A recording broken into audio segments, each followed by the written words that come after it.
Hello and welcome to our talk, a first look at Copulae in Gorwaa, which will be presented by myself and my co-author Jutta Hartmann. We would like to start by giving a background on Gorwaa. So Gorwaa is a southern Cushitic language spoken by around 130,000 people in north-central Tanzania, and from this map one can see that Gorwaa exists in a rich regional language ecology. For an idea of what Gorwaa looks and sounds like, I would like to share a short clip from a longer narrative in which Behero Kwetso talks to Bu'u Sahware and Pascal Bu'u about the prophet Saigilo Magena. Saigilo ya, Saigilo nagu wa khatwa ama imburu. Ana amsi nagu Saigilo wa khatwa ama imburu. Akamisan? Kamis. Halo, Saigilo wa gu wa khatwa ama imburu. Saigilo matatelo lo awate garsinga ar amsio. Saigilo matatelo awate. Saigilo na u hayada. Nao aya iro momo kusage kwateri temero faksari gira Dosi kwateri temeng na ati kay. Faksari gira aya dingna u kalau mua fakis gira os nao kunyahar ina buku tahido mutaka isi kunga minte konda garza an amsio dir bikah ku tahido mutaka isi amsio garza an bikah minalla la emilo adirga ayre daladi الحيزي إنه بيعه أربانكا إنه بيعه قطع آنكو بيعنان قلنا أرقية ديانا أر. So before we go on with the copula clauses in Gorwaa, I want to give you some background on copula clauses, which comes from our work in the SnNCop project on nominal copula clauses. So when we look at copula clauses, typical environments where we find the copula are first and foremost predicative sentences, both with nominal, adjectival, and PP predicates, but also nominal copula clauses in specificational, equative, and identificational copula clauses. I'll provide examples in a minute. But we also find the copula in existential context, possessive structures, and cleft-like structures cross-linguistically. Though there is quite some variation as to whether it's the copula you find in these clauses or other verbs. The copula usually combines with the different kinds of phrases, noun phrases, adjectival, prepositional phrases, and depending on the languages also with clauses in cleft-like and pseudo-cleft-like structures. We're not looking into these here today. So just a very brief overview about different types of nominal copula clauses which are relevant to the SnNCop project. First of all, there are predicative sentences, like John is a fool, so this is like a standard example, and it's traditionally been distinguished from equative sentences, with the typical example being the morning star is the evening star. But you also find predicative sentences like in 2, John is the president, where actually a definite noun phrase in English can be a predicate in the sense that John is assigned the property of being the unique individual with being the president. Additionally, you find specificational sentences and identificational sentences. They're a bit more difficult to define. In specificational sentences, what we find is examples like Peter's best friend is John, or the number of planets is 9. Typically, in those examples, the initial DP provides some sort of a list, so the list of Peter's best friends, and there is an individual after the copula or the second noun phrase, in this case John, which provides the item on this list. Usually this is just a unique item on this list. So what we see here is that actually the second noun phrase is rather a referential noun phrase, whereas the initial one is not referential. So this distinguishes them from identity sentences. Finally, there is a subclass that we call identificational sentences. So these are examples like this is John, where we have a demonstrative pronoun as one noun phrase, and then usually a referential or pronominal DP as a second noun phrase. When we look at cross-linguistic variation in copular clauses, in both nominal and more broadly other types of copular clauses, there is quite some variation with respect to a number of different properties of the copula. First of all, more generally, we can distinguish between languages that do have an overt copula and those that do not have any copula. Within those languages where you do have a copula, there is also the absence of the copula in some of the contexts possible. And whether or not we have a copula can be dependent on, for example, phrase structure, so whether we are dealing with a prepositional or an adjectival or a nominal predicate, but it can also be that it's present in present tense but not in past tense contexts, or vice versa, and other person restrictions, number restrictions, all sorts of different aspects can come into the presence versus absence of copular clauses. In other languages, we have more than one copular verb, and then again, the differences between those copular verbs depend on the syntactic and or semantic copular clause type, so predicative versus non-predicative clauses, or also again on the type of predicate, adjectival versus nominal versus prepositional predicate. When we look at the category of the copula, there is a range of different types of copular elements that I would say. On the one hand, you find verbal copula, so that's what people usually understand with a copula. That is some verbal element, but there are other languages where there is a pronominal copula element, which looks pretty much like a pronoun in some sense, but it doesn't behave at all like a pronoun. And you'll find this in various languages across the globe. When you have nominal copular clauses, there is also some issue what the subject agrees with. Does it agree with the predicate? Does it agree with the copula?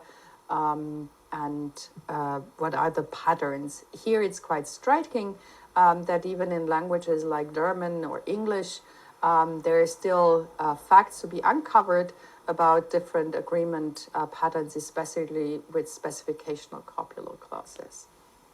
When we look at different subtypes of nominal copular clauses, we find variation with respect to the kind of copular verb, the kind of agreement we find, and also especially with specificational clauses, word order, and information structural issues. Those go well beyond the scope of our presentation today, because there you need to have like a proper understanding of the information structure of a language in order to be able to work out the details of the interactions in copular clauses. Now, looking now a little bit more on nonverbal predication in Cushitic, we can observe a number of general tendencies in the Cushitic languages. First of all, when we look at nominal copular clauses, we find different strategies. On the one hand, we find cases like juxtaposition, here illustrated with alaqua, where you just have two noun phrases, scorpion and insect, and they are just put together. There is no copular verb or any other marking in between, and this provides us with a nominal copular clause. Then on the other hand, we find the copular strategy in a number of Cushitic languages. Here I provide an example for a close relative of Gorwaa, Iraku, where you can see that we have a copular strategy, and interestingly, the copula precedes the predicate in those cases. In other varieties, like Somali, you see the copula coming after the predicate. And given that Cushitic languages are often SOV languages, the latter strategy is the one that is more expected. Apart from these different strategies in nominal copular clauses, when we look at adjectival predicates, what is quite predominant is that we have a copular element in the Cushitic languages, at least for those languages that have adjectives to begin with. Finally, what is also a predominant pattern in Cushitic is that we find a verbal copula with locative predication in various cases, and we'll see that also with Gorwaa. Thanks, Jutta. Following this background on copular clauses, we can now move to a dedicated discussion on copular clauses in Gorwaa. So first, before introducing the copular constructions of Gorwaa, it's important to establish that every finite clause in Gorwaa contains a preverbal auxiliary. In the examples on the next slide, these are part of the forms ina, ngina, and nguna, though many other forms are attested. Agreement is tripartite, that is, the preverbal clitic complex marks the sole argument of an intransitive predicate in one way, the agent of a transitive predicate in another way, and a third way for the patient of a transitive predicate. So here we see as such in example 10, the auxiliary features agreement for a third person sole argument, as well as marking for the imperfective. The auxiliary in example 11 agrees for a third person agent, the boy, a feminine patient, the hyena, as well as marks imperfective.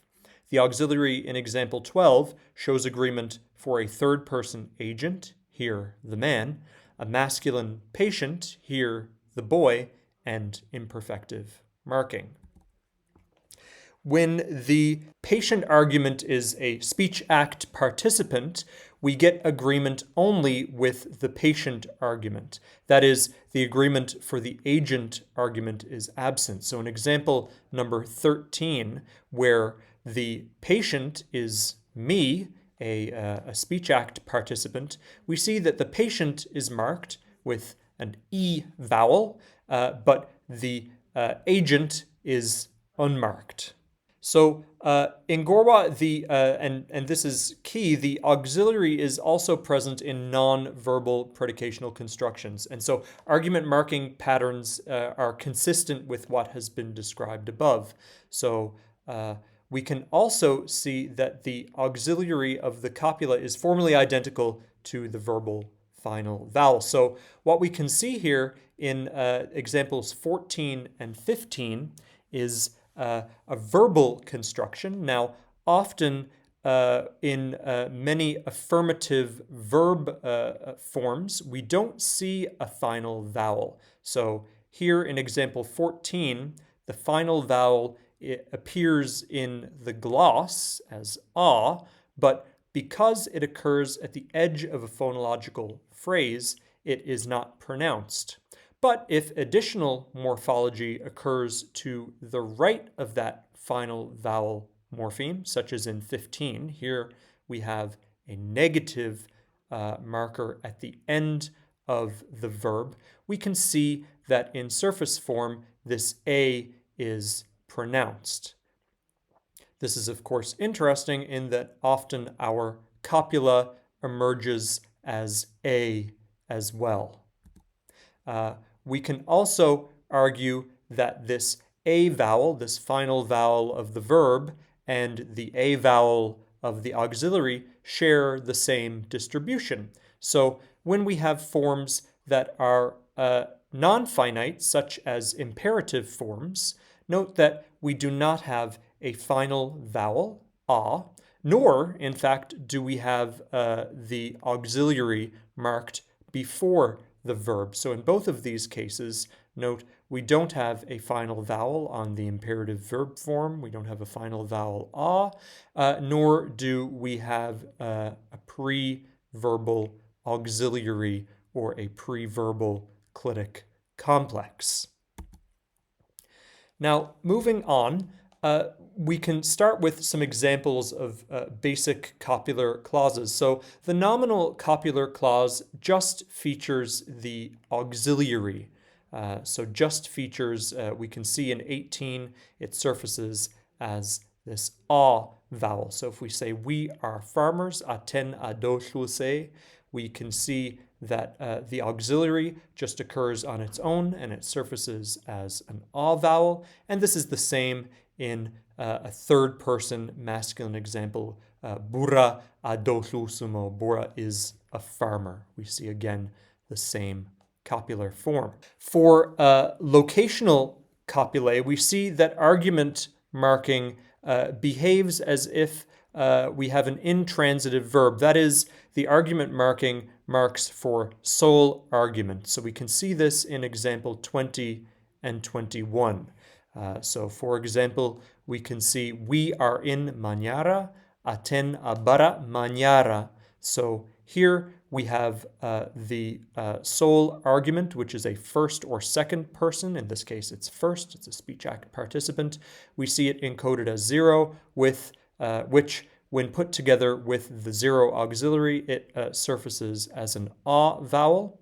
Whereas when we have a third person argument, this is marked as an e vowel, a sole marker of an intransitive verb. And we can see that this is marked as an E. And so therefore the locational copula in the example Endanachan y bara mañara, Endanachan village is in Mañara, surfaces as the vowel E. I should also note that in the past tense, there's usually a locative verb is used. So the verb being diri, which means to be in a place. With adjectives, on the other hand, the auxiliary is marked with middle voice, and the argument is agreed with twice, once as agent and once as patient. So if we take example 22, my mother is tall, what we get is the form ka. We can break this down as a T morpheme at the beginning, which is a mediopassive morpheme. We get agreement for a third person agent, that's the mother. We get agreement also with the mother for a feminine patient, and then we have the auxiliary. And so all of this together becomes the form ka. If we have a third person masculine, we get the form ku. So here once again, we have a mediopassive T morpheme. We have agreement for a third person agent. This is the ng. And then we have agreement for a masculine patient, which is u. This all comes together as the form ku. Note that when, and as I mentioned earlier on, when the argument is first or second person, agreement is made only for the patient argument, as we've mentioned in 13 above. So if I say something like, I am tall, where the argument is me, it's first person, we see that the form surfaces as T. So here in this case, we get the mediopassive T marker. We no longer get agreement as agent, but we get first person singular patient agreement, which in this case is E. And that then surfaces as T. I am tall. If we were to do the same thing with the second person masculine singular pronoun, you, masculine, the form that surfaces is tu. We get the mediopassive morpheme T. We get agreement with a masculine, with a second person masculine singular patient, which is u. Then we have the auxiliary, so we get a surface form tu. Note that copulae in Gorwaa lack tense marking, so we can say something like the clouds are black today, kafo ki bili, and we with attention on the form ki. If we were to say yesterday the clouds were black, isa kafo ki ber. We notice that there's no tense marking on the copula here. Note also that this is different from verbs. If we compare 28 and 29, if I say the boy is passing by, the preverbal clitic complex is realized as E, which is present. And then if we were to produce this form in the past, the boy was passing by, note that the preverbal clitic complex is realized as ina. Now we have an imperfective marker at the end of that auxiliary. Note, finally, that Gorwaa also features existential and negative existential verbs. So if we were to say something like water is there, we would, in Gorwaa, use the verb der, which in this case is deya. It agrees with the gender of water, which is neuter. And if water was not there, we could form a sentence like there is no water, and we would use a verb kah, which is a negative existential, means be absent. So in this case, we get ma'ai I kahia. So that leads us to the final few slides for the discussion and conclusion. So what we have seen now in the Gorwaa examples, that the Gorwaa copula is included or encoded in the preverbal clitic complex as an ox. As you could see from the data there, preverbal should be rather pre-predicate, because in those cases that we've been discussing, there is no verb that encodes the predication, but we have non-verbal predications with nominal, adjectival, and PP predicates. Now, Gorwaa differs in this respect from other Cushitic languages where there is no copula, or the copula follows the predicate. So it's closer to Iraku. What we've shown here, though, is that the auxiliary turns up in different guises in different types of copular clauses. We see argument marking with adjectival and PP predicates, again encoded in the preverbal clitic complex, but not with nominal predicates, where we only have the auxiliary appearing in some of those instances as a vowel. On the next slide, you'll find the link to the SnNCop Fieldwork Questionnaire. So this is the basis. You also find some information about the SnNCop project, where we're looking into nominal copular clauses cross-linguistically, so that if you're interested in more details on copular clauses, investigating for the languages you're working with, then this can be a starting point. So thanks a lot for your attention, and here are our acknowledgements.